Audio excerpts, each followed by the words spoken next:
Well, hi everybody, I'm Scott Kelby and I want to tell you about my brand new updated version of my book. It's the Photoshop Elements 2020 book for digital photographers. In this latest edition of the book, I've added lots of techniques along with my current start-to-finish workflow. And of course, I cover all the new features Adobe added to Elements, not just in this version, but in past versions as well. And in this new version, there are some incredibly awesome features. One of my favorites is the colorized photo feature. It automatically colorizes your old black and white photos. It does an incredible job, but it doesn't always work perfectly. So I show you how to use the manual method to get your own custom results so it looks great every time. But of course, there's more than just new features in the book. I start off by teaching you how to organize your images. The organizer in Elements is a big part of the experience, and I teach you the most important stuff that you'll need to know to get your images sorted and in order where you know where everything is and it's just one click away. Then we jump right into Elements' own version of Camera Raw.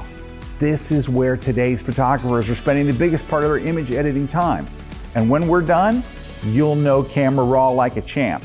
It's incredibly powerful, but it's surprisingly easy to learn once you know the secrets. And it's going to change your entire workflow. You're going to be working faster, smarter, and easier than ever before. Of course, you'll want to know how to sharpen your images so they're tack sharp. That's really critical, right? But we're also going to show you how to unlock the power of working in layers and Elements. It's where a lot of the fun of Elements really kicks in. And of course, you're going to want to learn how to deal with common problems that photographers run into every day and learning the latest finishing touches and the special effects, the popular looks. I cover all of this and so much more.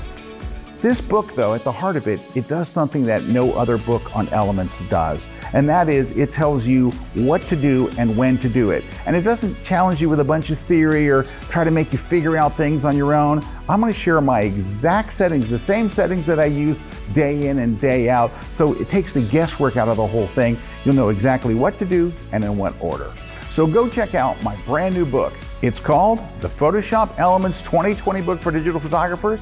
I hope you'll pick up a copy today and you'll find it wherever really cool books are sold.